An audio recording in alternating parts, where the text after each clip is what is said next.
인생에는 예상치 못한 풍랑이 일어납니다.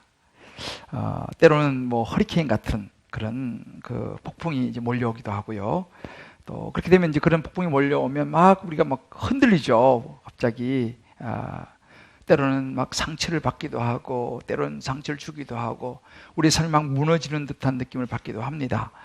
여러 가지 우리 세웠던 계획들이 막 틀어지고, 예상치 못한 그런 환경으로 우리가 막 이렇게 몰려가기도 하고, 또 몰아가기도 하는 그런 상황이 됩니다. 어찌 보면 지금 우리나라도 그렇습니다. 전 세계적으로 이 코로나19라고 하는 큰 풍랑을 우리는 만났습니다. 그래서 우리도 뭐 갑작스럽게 이렇게 예배를 또 못 드리는 그런 상황이 되기도 하고, 또 예배 처소를 또 이곳에 갑작스럽게 옮겨오기도 하는 이런 상황들, 어찌 보면 다 풍랑이라고 볼 수 있습니다. 아마 여러분들 중에서도 지금 이런저런 삶에 그런 풍랑 같은 그런 상황에 있는 분들이 계실 것입니다. 특별히 지금 이제 이 코로나 이런 여러 가지 상황들로 인해서 아마 여러 가지 어깨가 정말 무거운 책임감을 가지고 가정을 지켜야 된다고 하는 그런 무거운 책임감, 또 이런저런 상황에서 힘든 직장 생활을 또 버텨 나가시는 분들, 또 우리 젊은이들, 우리 학생들도 마찬가지죠. 지금 이 갑작스러운 이런 상황들, 학교를 또 뭐 가느냐 못 가느냐, 또 갔다가 또 뭐 이런저런 이 상황들 속에서 다들 얼마나 힘드십니까? 참 많이 힘드시겠다, 이런 생각을 해보면서 그 힘든 마음들을 우리 주님께서 한 분 한 분 위로해 주시기를 주님의 이름으로 축복합니다. 오늘은 가정 그 소중한 이름 이제 네 번째 말씀인데요. 인생의 풍랑은 저와 여러분처럼 이렇게 우리 장년들, 또 우리 부모님들에게도 오지만 우리 자녀들에게도 동일하게 이 풍랑이 온다는 것이죠. 또 지금 와 있는 자녀도 있을 것이고, 또 앞으로도 풍랑을 만나게 될 자녀들도 있을 것입니다. 왜냐하면 우리 인생은 자체가 풍랑이 없을 수 없는 것이 우리 인생이기 때문입니다. 중요한 것은 풍랑이 오지 않을 수 없다면 그 풍랑이 우리 현실 속에서 올 때에 어떻게 할 것인가라는 거예요. 우리도 이런 풍랑을 어떻게 헤쳐나갈 것인가도 중요하지만, 특별히 우리 자녀들에게 이런 인생의 풍랑이 올 때 어떻게 하라고 우리가 가르쳐 주어야 되는지, 그죠? 우리가 다 막아줄 수 없는 풍랑이 올 때 말이죠. 이것이 오늘 이제 우리가 풍랑 속에서 우리 자녀들을 보호하는 부분입니다.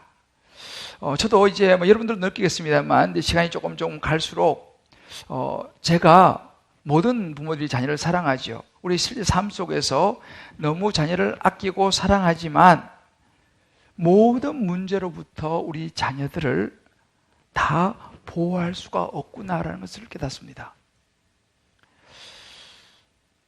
예기치 못한 풍랑이 반드시 일어나기 때문에 그래요. 처음 아기를 막 이제 낳은 분들이나 아직 아기가 이제 아주 어린 분들은 아마 아직도 그래, 맞아, 내 사랑만으로 우리 자녀를 내가 세상으로부터 지킬 수 있어, 세상의 모든 악으로부터 내가 보호해 줄 수 있을 것이라고 하는 환상을 가지고 있을지도 모르겠습니다. 그러나 여러분, 우린 분명히 알아야 합니다.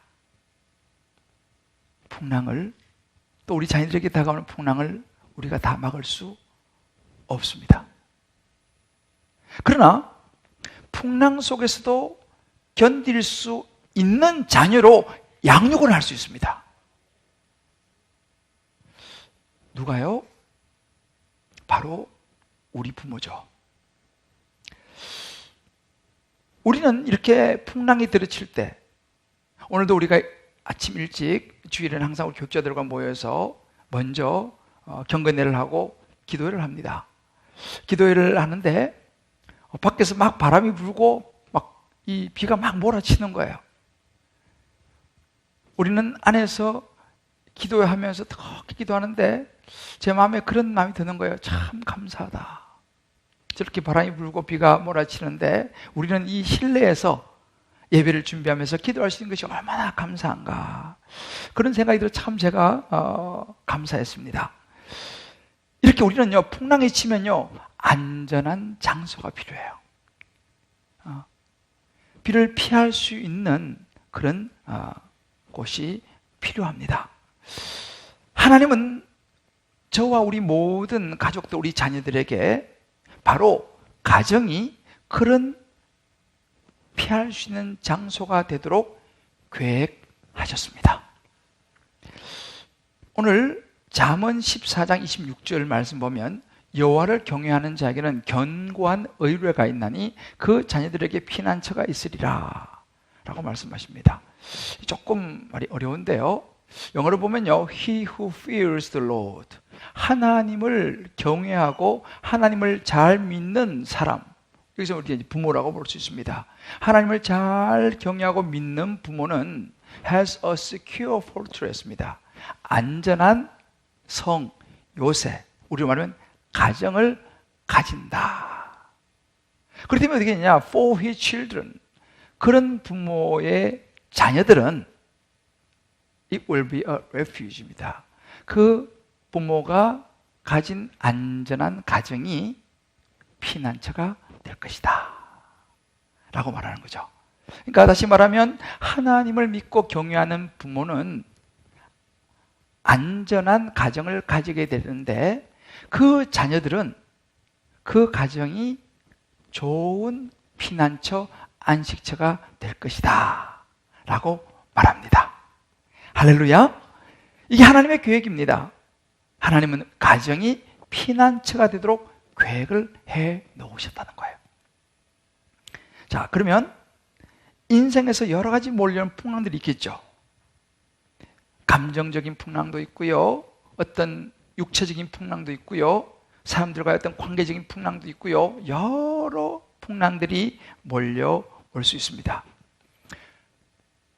그런 풍랑들 속에서 핵심만 좀 본다면 첫 번째의 풍랑은 변화라고 하는 풍랑입니다.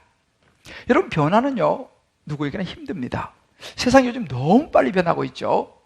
사람도 변하고요, 직장도 변하고요, 우리가 사는 곳도 변하고 건강도 변하고, 특히 지금 이 코로나19의 상황은요, 세상을 너무너무 급속하게 바꾸고 있습니다. 많은 사람들이 어떻게 되냐, 이제는 코로나 이전과 코로나 이후를 ADBC처럼 나누는 그런 사람들도 있습니다. 이렇게 빠르게 다가오는 이 변화 속에서 물론 우리에게 주는 긍정적인 부분도 있습니다만은 부정적인 부분들도 많이 우리에게 온다는 사실이죠. 그리고 그 변화라는 것은 우리 모든 삶의 변화는 쉽지 않습니다. 스트레스가 되는 거예요. 학생들도 말씀드렸지만은 이 코로나 상황에 학교를 가야 되냐 말아야 되느냐, 또 뭐 이번 주에는 고2 학교 등교하느냐 마느냐부터 시작해가지고 가정에서 여러 삶의 변화가 다가오는데 이 코로나19의 변화는요, 우리에게는 그대로 스트레스가 되는 것이죠. 그럼 이 스트레스를 푸는 방법이 뭐냐라는 거예요. 변화가 많은 세상에서 우리가 그 스트레스를 풀고 뛰어넘어야 하는데 그것이 뭐냐라고 했을 때 안정감이라고 하는 것입니다. 변화의 반대는 안정감이지 않습니까? 그러니까 이 변화 많은 세상 속에서 변화가 없는 것이 필요하다는 거예요. 변화가 없는 장소, 변화가 없는 사람이 필요하다라는 사실입니다. 그곳에 가면 편히 쉴 수 있어야 돼요. 막 변하면 못 쉬잖아요. 그곳에 가면 편안히 쉴 수 있어야 돼요. 변화가 없기 때문에. 그 사람 만나면 변화가 없기 때문에 편안히 쉴 수 있는 사람이 있어야 돼요. 할렐루야. 어디냐? 바로 그런 곳이 가정이라는 것입니다. 바로 그런 사람이 가족, 부모가 되어야 된다는 거예요. 로마서 12장 2절을 보면 너희는 이 세대를 본받지 말고 오직 마음을 새롭게 하며 변화를 받아서 하나님이 선하시고 기뻐하시고 온전한 뜻이 무엇인지 분별하도록 하라. 세상은 얼마나 빨리 바뀌는지 몰라요. 그러나 이런 세상 속에서 우리 마음을 딱 붙잡아서 하나님이 선하시고 기뻐하시고 온전한 뜻이 무엇인지를 분별할 수 있는 이 안정감. 주님 우리가 말씀하시기를 가정이 그런 곳이 되어야 되고 부모가 그런 사람이 되어 줘야 된다. 언제나 돌아오면 쉴 수 있는 곳, 어떤 상황에도 나를 받아줄 수 있는 엄마 아빠가 있는 곳, 가정이라는 거죠. 이 변화를 넘어설 수 있는 곳, 가정. 두 번째는 실패라고 하는 풍랑입니다. 항상 잘 되고 항상 이기는 사람은 없습니다. 때로는 입시에 떨어지기도 하고, 때로는 승진해서 누락되기도 하고, 어떤 계약이나 프로젝트를 진행하는데 이것이 막 틀어지기도 하고, 직장에도 면접이 안 되기도 하고, 이런저런 실패들이 우리 모두에게 찾아옵니다. 그 실패는 우리에게 고통을 주죠. 우리 마음을 힘들게 합니다. 그런데 이런 고통을 참을 수 있다는 거예요. 언제요? 만약에 우리가 기댈 수 있는 가족, 가정, 그런 사람이 있다면요. 위로가 된다는 거예요. 용기를 얻는다는 것입니다. 여러분, 자녀들 중에서 이런 자녀가 있습니다.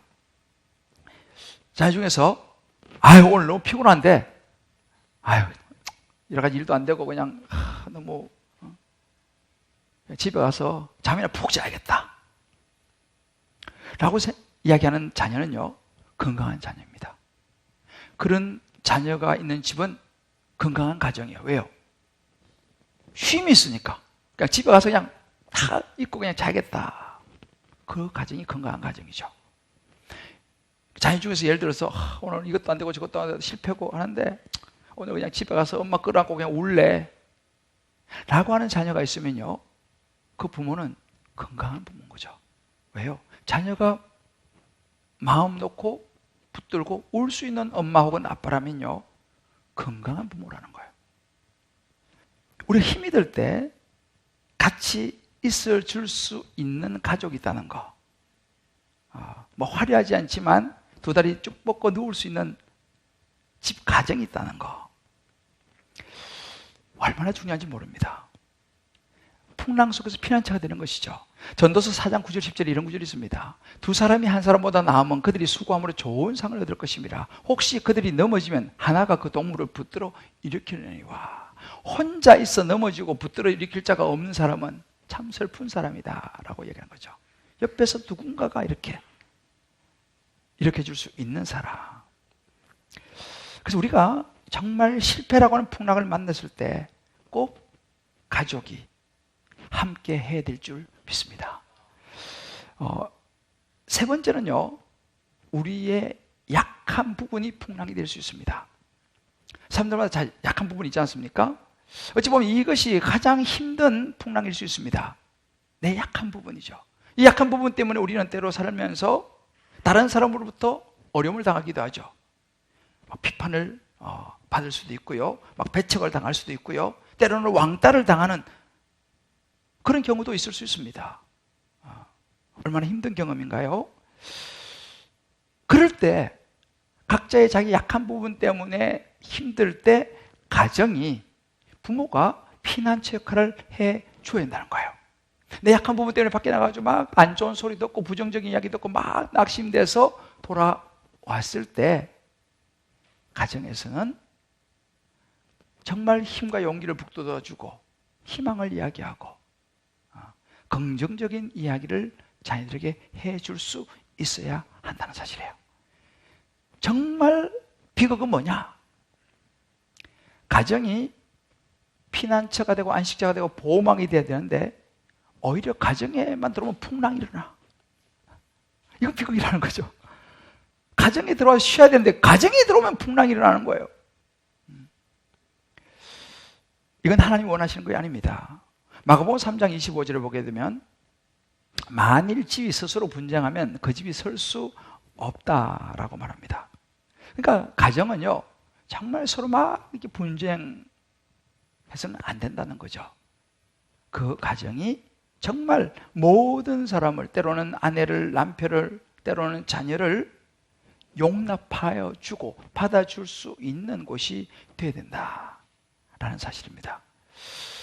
한번 각자가 여러분들 들으실 받은 말씀 노트에 보시면 자세히 그게 나와 있는데, 여러분 각자가 혹은 여러분의 자녀가 지금 맞이하고 있는 인생의 풍랑이 무엇인가를 한번 생각해 보시고 나눠보시면 좋겠어요. 그것이 변화인가, 아니면 실패인가, 아니면 어떤 약한 부분인가, 아니면 그 외에 어떤 부분 때문에 지금 인생의 풍랑을 만나고 있는가. 자, 그렇다면 이 가정이 이런 풍랑 속에서 자녀들의 안식처가 되어야 합니다. 그러면 어떻게 하면 이 가정이 풍랑 속에 있는 자녀들의 안식처가 될 수 있겠습니까? 여러 가지 많은 것들이 있습니다만, 제가 많은 말씀 묵상하면서 많은 가정에 대한 책들을 보면서 가장 중요한 첫 번째가 뭐냐면 들어주기였습니다. 가족 구성원의 말을 들어주는 게 너무 중요하다는 거예요. 때로는 아내의 말, 남편의 말, 자녀의 말을 들어주는 것이 너무 중요하다는 것입니다. 자녀들이 뭘 원하는가를 가만히 선치를 해보니까요, 자녀가 원하는 것은요, 부모가, 엄마가 혹은 아빠가 자기의 이야기를 들어주는 것으로 자녀들이 원하더라고요. 근데 저를 비롯해서 우리 부모들은 잘 들으려고 하지 않고 바로 정답을 이야기하고 해결책을 제시하려고 하더라는 것이죠. 그래서 이런 경우입니다. 자녀가 와서 이야기합니다. 아빠, 나 아빠한테 할 이야기가 있어요. 이렇게 이야기를 하면 대부분의 아빠들은요, 이렇게 대답한다고 말해요. 왜? 돈 달라고? 너 무슨 일이니? 너 학교에서 사고 쳤어? 너 뭐 잘못한 거 있지? 이렇게 이제 반응을 보인다는 거예요. 그럼 자녀가 아니에요 아빠, 그거 아니에요 라고 이렇게 말을 하면 많은 경우가 그럼 빨리 말해봐, 도대체 무슨 일이야? 막 이렇게 막 다그친다는 거예요. 빨리 말해봐. 그러면 자녀가요, 도대체 자기 말을 들을 준비가 안 된 아빠 앞에서 이야기가 오고 싶은 마음이 싹 사라진다는 거예요. 그럼 이렇게 말한대요. 응, 아빠, 됐어요? 아빠, 아니에요. 라고 아빠를 피해버린다는 거예요. 저도 가끔 우리 집에서 경험하는 일입니다. 때로 어떤 아이들은요, 용기를 내서 이야기해요. 아빠, 사실은요, 내 친구 누구누구 있지? 그 애가 요즘 나를 너무 힘들게 하고 내 마음을 너무 힘들게 하고 슬프게 해요. 라고 이제 말문을 엽니다. 용기를 내가지고. 그때 뭐 이렇게 얘기하는 거예요. 야, 그런 애는 잊어버려. 뭐 친구가 그렇게 없어? 다른 친구 만나면 되잖아. 라고 바로 해결책을 제시하는 아빠에게 자녀들은 더 이상 할 말이 없어지는 거예요. 아빠, 아니에요. 들어가 버린다는 것이죠. 실제 미국에서 있었던 일입니다. 어떤 판사가 재판을 하던 중에 피고인의 얼굴을 보니까 자기가 너무너무 존경하는 훌륭한 법조인, 존경받는 법관의 아들인 거예요. 깜짝 놀라서 당신 혹시 누구 분의 아들 아닙니까? 라고 묻습니다. 그 피고인이 대답하기, 예, 맞습니다. 근데 하는 말이, 그렇지만 그분은 제가 필요할 때는 늘 제 곁에 없으셨습니다. 판사가 묻습니다. 그게 무슨 말입니까? 저는 잘할 때 저희 아빠에게 늘 일이 있어서 드릴 말씀이 있어요 하면 아빠는 늘 책을 읽고 계시면서 이 책 다 읽고 나서 이야기하자 라고 저를 받아주지 않았습니다.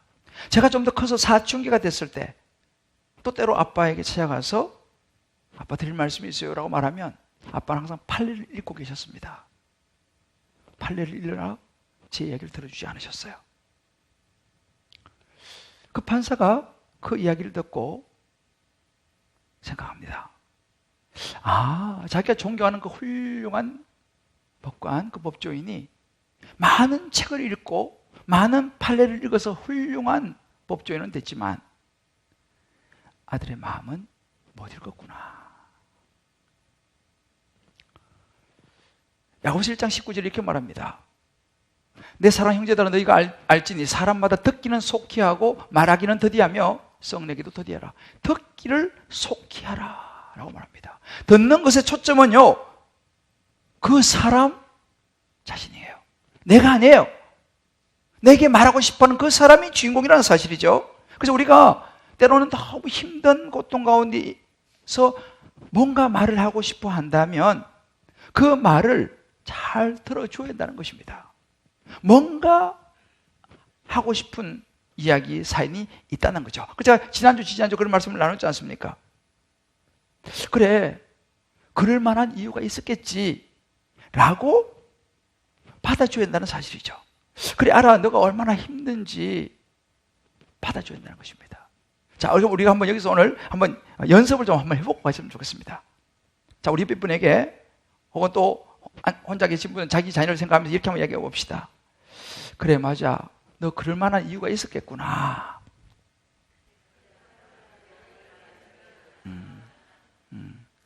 많이 힘든 일이 있었겠구나. 할렐루야. 우리가 이렇게 받아줘야 한다는 거예요.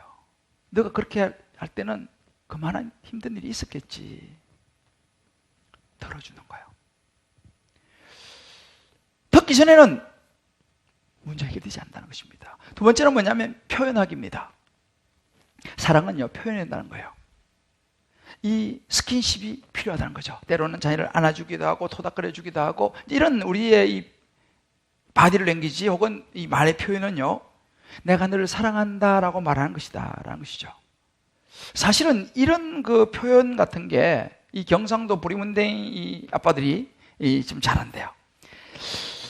저도 이제 이게 경상도 보리문댕이에서 이런 걸 참 하기 쉽지 않습니다. 근데 여러분, 우리가 아는 게 뭐냐면요, 우리 예수 믿는 사람들은요, 내가 뭐 성격상, 뭐 내가 경상도 이런 것이 중요한 것이 아니라 주님께서 우리에게 말씀하실 때는 자녀에게 따뜻한 안식처가 되어줘야 된다, 그런 걸 잘 표현해 줘야 된다고 말하면 우리는 말씀에 순종하는 아빠, 엄마가 될 수 있게 되기를 주의 이름으로 축복합니다. 중요하다는 거예요. 그래서 우리가 이런 것도 좀 연습을 해봐야 돼요.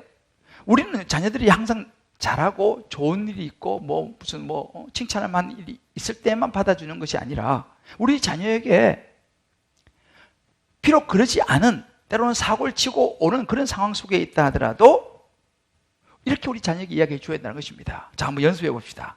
자, 우리 몇 분들 혹은 혼자서, 난 너가 어떠해도 늘 사랑해.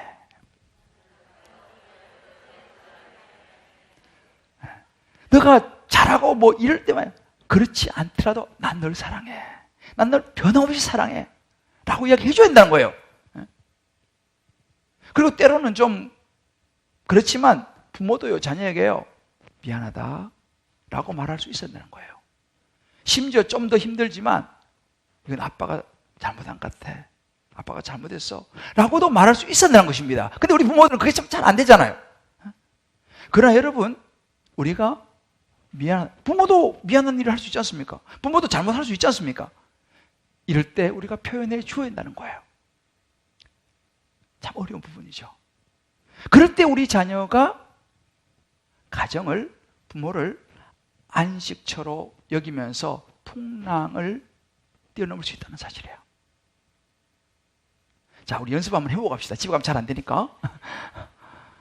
아빠가 미안해 한번 해봅시다. 생각해보니까 아빠가 잘못한 것 같아. 아빠도 잘못할 수 있으니까.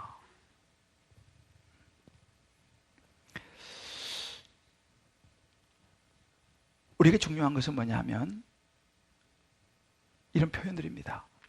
자, 마지막 세 번째는요, 가정이 이 풍랑 속의 자녀의 안식처가 되려면 자녀를 하나님께로 인도할 수 있어야 된다라는 사실입니다. 이건 다른 말로 도와줄 수 있어야 된다. 여러분, 우리는요, 가족이 힘들 때 최선을 다해서 도와줘야 됩니다. 건강하지 않은 가정은요, 부모가 이렇게 하는 거예요. 아빠 이거 좀 도와주세요. 야, 네 혼자 해. 뭘 도와줘? 아빠도 혼자 다 했어 라고 말하는 거예요. 너 도움 없이 다 할 수 있어 라고 그냥 그 도움을 뿌리쳐버리는 거예요. 왜? 강하게 키운다고. 이거는 건강하지 않다는 거예요. 자녀가 도움을 청할 수 있다는 것을 알고 도와줄 수 있어야 된다는 것입니다. 반대로 자녀도 마찬가지입니다. 좀 아빠가 도와줄까? 엄마가 도와줄까? 전 도움 필요 없어요? 전 누구의 도움도 필요 없어요? 라고 말하는 아이도 그렇게 건강한 아이는 아니라는 거예요. 근데 여기서 더 안 좋은 케이스는 뭐냐면, 야, 뭐가 문제가 있다고 그래? 라고 말하는 거예요. 아빠, 뭐가 문제가 있다고 그러세요? 라고 말하는 거라는 거죠. 건강한 가족은요, 현실적인 문제를 바라보고 그 문제의 심각성을 깨닫고 서로 도움을 요청하는 가정이 건강하다는 거예요. 난 문제가 없어. 그래서 그냥 덮어버리는 거예요. 문제 있어. 뭐 문제? 괜찮아. 덮어버리는 것은 건강한 것은 아니다라는 것입니다. 서로 도움을 청할 수 있는 관계. 이렇게 될 때 가정이 이제 안식가 된다는 사실이죠. 근데 문제는 뭐냐면요, 우리가 모든 답을 가지고 있지 않다는 사실이에요.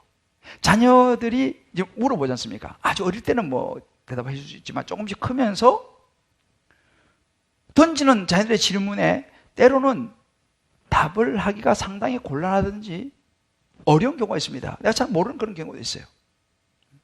아빠, 하나님이 선악과를 왜 만들었어요? 선악과 안 만들었으면 됐지. 이렇게 질문을 한다고 봅시다. 여러분 뭐라고 대답하시겠어요? 아빠, 왜 할머니 돌아가시도록 하나님 내버려 두셨어요? 살리셔야지? 이런 식으로 이야기한다고 질문하면 뭐라고 대답하시겠습니까? 야, 쓸데없는 질문하지 마. 공부나 해가서 공부나 해. 라고 우리가 말합니까? 하여튼 꼭 생각하는 거라고는 맨날 그런 생각이나 하고 말이지. 핀잔을 줘가지고 야, 저리 가! 쓸데없는 소리 하지 말고. 라고 우리가 거절합니까? 여러분 어떻게 반응하세요? 곤란한 질문, 모르는 질문을 자녀들이 했어요. 자, 이럴 때 우리 이렇게 대답해야 합니다. 저 따라해 봅시다. 나도 잘 몰라. 모르는 것을 모른다고 얘기하지. 마치 아빠, 엄마는 슈퍼맨, 세상을 모두 아는 것처럼 여러분 이렇게 생각하니까요? 그건 아니지 않습니까? 우리가 다 알 수 없습니다. 우리는 슈퍼맨, 슈퍼우먼이 아니에요. 우리 하나님이 아니에요. 모르는 것은 야, 나도 아빠도 잘 몰라 라고 이야기해 줄 수 있어야 되는 거예요. 그게 건강한 관계라는 것이죠. 그럼 어떻게 됩니까? 엄마 아빠는 모르지만 모든 답을 가지고 계신 하나님 아버지가 계시죠. 우리 자녀들을 그럴 때 그 하나님께로 인도해야 한다는 것이죠. 지난주 우리 쭉 지금 보고 있습니다만은 자녀를 가르치고 말씀과 교양과 훈계로 준비를 시키라고 그러지 않습니까? 우리 자녀를요, 하나님께로 인도하는데 가장 좋은 효과적인 것은 뭐냐면 부모가 하나님의 인도하심을 받는 것을 보여주는 것이라는 것입니다. 종종 우리 부모는요, 잘못한 것이 생기면 자꾸 자녀에게는 숨기려고 하는 그런 경향이 있습니다. 뭐 어려운 일을 해결해야 될 그런 문제 생기면 우리는 일단 애들을 보호하자. 그래서 애들을 보호한다라고 하는 일리는 있죠. 그래서 애들한테 이야기를 안 합니다. 어려운 거를. 심지어 우리 남자분 같은 경우는 직장이나 뭐 이런 사업하다가 어려운 일이 생기면요, 부인한테 이야기 잘 안 해요. 왜요? 부인 생각해서 괜히 뭐 내 혼자 그냥 힘들면 됐지 뭐 부인까지 뭐 이런 이야기해서 힘들게 만들 거 있냐라고 하는 좋은 생각으로 이야기하지 않는 경우도 많이 있습니다. 자, 그러면 그런 좋은 뜻으로 우리가 이야기하지 않는 것은 좋습니다만은 중요한 것은 뭐냐면요, 우리 자녀들도 자라다 보면 그런 풍랑을 만날 거라는 거예요. 인생의 힘든 일들을 만날 거라는 거죠. 내가 만났던 그런 문제들을.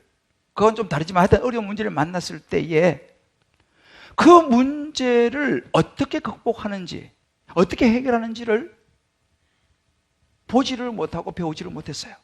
그럼 우리 자녀들도 처음부터 시작해야 되는 거예요. 근데 만약에 우리 부모가 자녀들에게 그런 부분들을 나누고 보여주었어요. 예를 들어서 경제적인 어려움이 왔어요.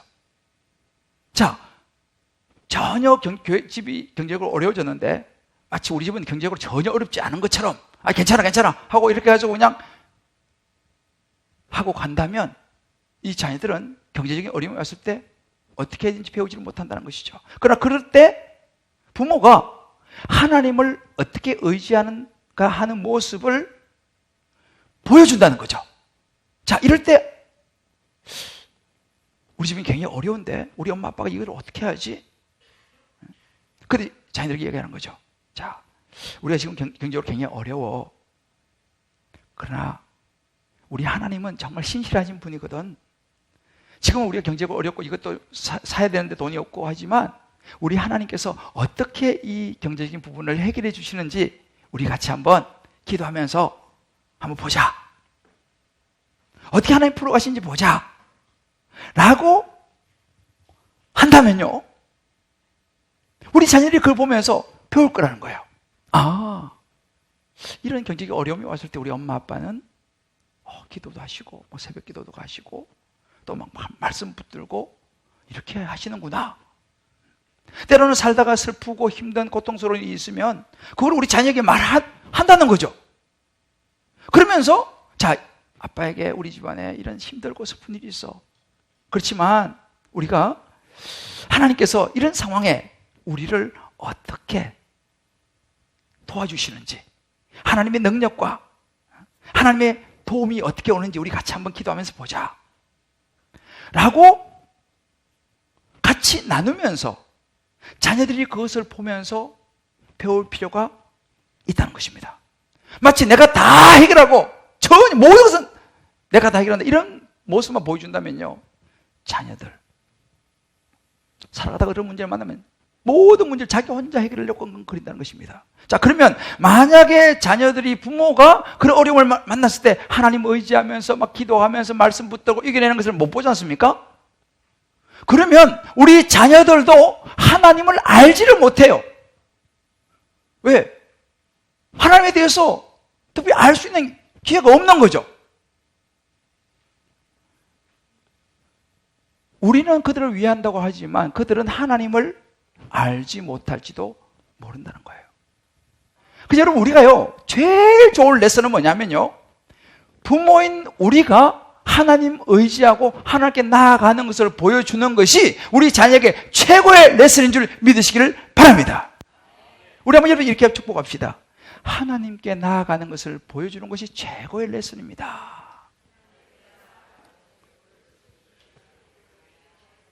할렐루야. 여러분, 자녀가 부모님 하나님을 의지하도록 만들어주려면요, 부모가 하나님을 의지하는 것을 보여주는 것이 최고의 레슨이에요. 잠언 9장 10절 이렇게 말씀하고 있습니다. 여호와를 경외하는 것이 지혜의 근본이요 거룩하신 자를 아는 것이 명철이다 그랬습니다. 빌보서 3장 8절에는 모든 것을 해로 여기면 내 주 그리스도 예수를 아는 것이 가장 고상함을 이람이라. 내가 그를 위하여 모든 걸 잃어버리고 배설물을 여기며 그리스도를 얻고.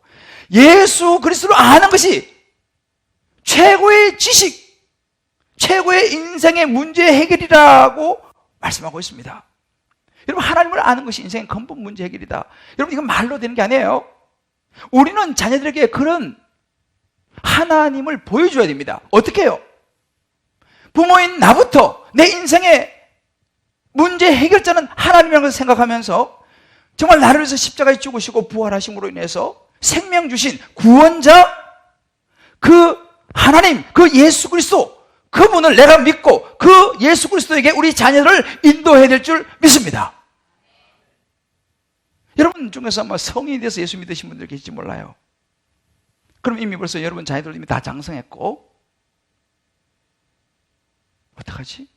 난 너무 늦게 예수 믿어서. 여러분 기억하십시오. 늦지 않았습니다.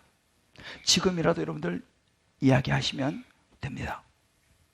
자녀가 비록 장성했다 하더라도 내가 너를 키울 때는 말이야, 내가 예수님을 몰랐어. 그래서 내가 너를 예수님께로 인도할 줄을 나는 그때는 몰랐어. 그런데 늦게지만 내가 이제 예수님을 만나고 내 삶의 구원자로 내가 모시고 발견한 지금 아빠는 말이야, 엄마는 말이야, 많은 것이 변했어.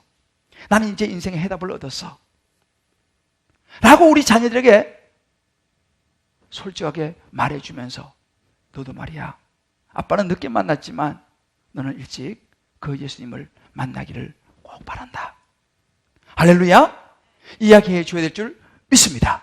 여러분, 우리 자신 한번 돌아볼 필요가 있어요. 우리는요, 자녀들은 다 보고 알고 있어요. 말 안 해도 다 압니다. 우리 엄마 아빠가 인생에서 무엇을 가장 중요하게 생각하는지 우리 자녀들 다 보고 있어요. 우리 엄마 아빠가 한테는 돈이 최고야. 우리 엄마 아빠한테는 직장이 가장 중요해. 최고야. 우선순위야. 우리 엄마 아빠는요, 재밌게 노는 것이 가장 중요해. 우리 엄마 아빠한테는 가장 중요한 것이 예수님이야. 이런 다 압니다. 우리 부모님, 우리가 하나님과의 어떤 관계로 어떤 가치를 가지고 살아가는지를 자기는 다 보고 있다는 사실이에요. 우리에게 필요한 건 뭐냐? 정말 이 자녀가 하나님하고 어떤 관계를 맺느냐.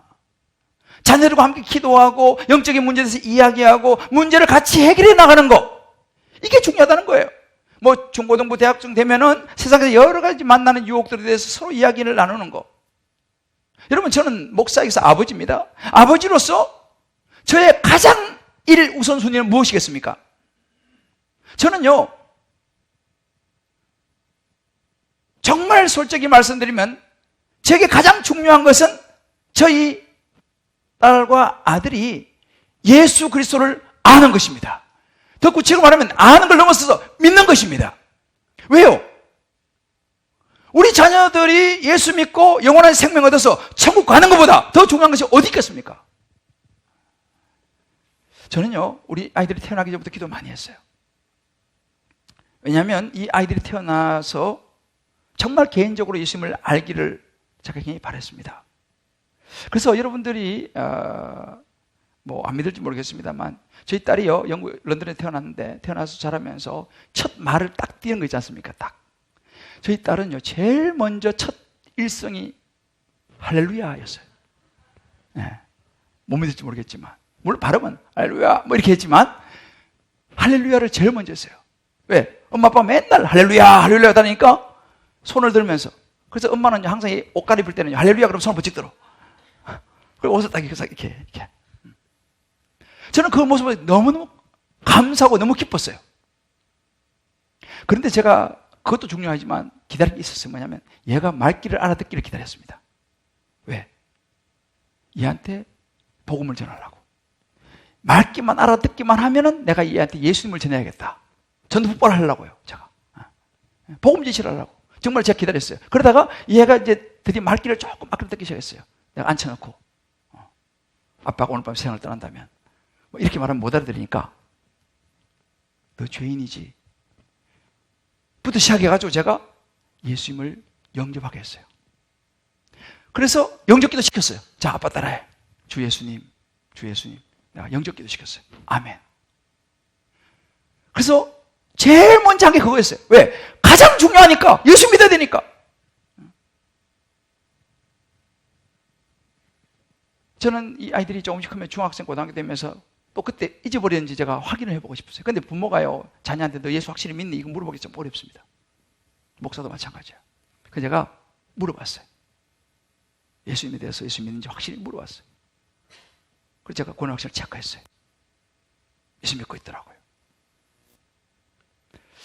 저는요, 만약에 제가 오늘 세상을 떠난다면요, 우리 딸, 아들을 천국에서 만날 것을 저는 확신합니다. 왜요? 이 두 자녀 예수 영접했으니까요. 여러분 생각해보세요. 우리 자녀가 A학점 맞는 거, 최고로 유명한 사람이 되는 거, 성공하는 거 다 중요하지만 그거보다 더 중요한 게 있어요. 그들이 구원받는 거예요. 예수 믿고 구원받는 것입니다. 우리 삶의 가장 우선순위 뭐예요? 내 자녀가 예수 믿고 천국 가는 것, 이거보다 더 중요한 것이 어디 있겠습니까?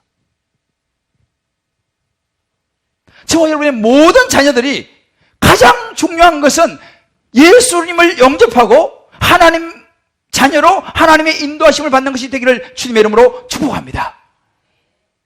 여러분 한번 생각해 보세요. 각자 한번 적용해 보세요. 나는 지금 내 자녀를 내 지식과 경험으로 세상을 살아가는 방법을 가르치고 있는가? 아니면 정말 이 자녀가 하나님 도움 받으면서 사는 것이 최고의 지라는 것을 내 삶으로 보여주고 있는가?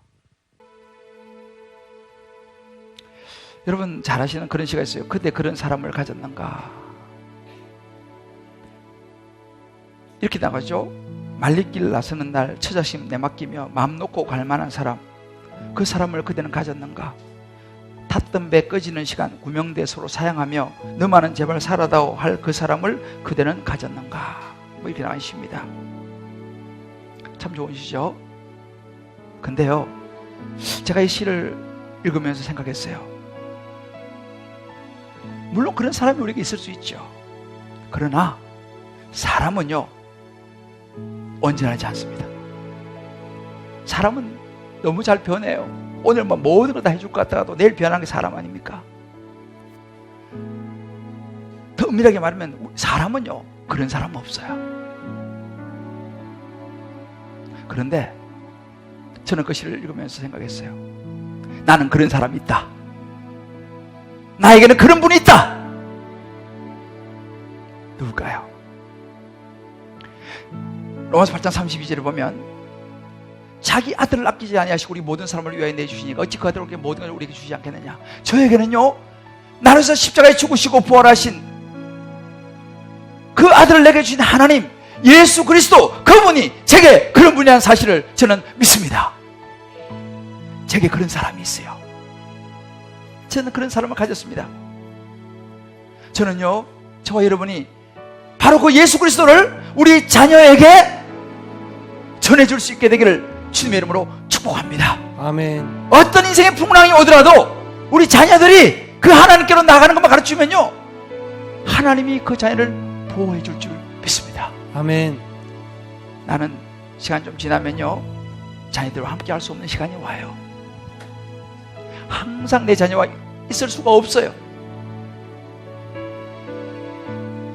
진정한 우리의 참 인생의 인도자 되시는 그 주님께로 우리 자녀를 인도해야 될 줄 믿습니다. 잠언 14, 26절 말씀 읽고 말씀 마무리하겠습니다. 여호와를 경외하는 자에게는 경건한 의뢰가 있나니 그 자녀에게 피난처가 있으리라. 하나님을 믿고 하나님을 섬기는 경외하는 부모에게는 안전한 가정이 있고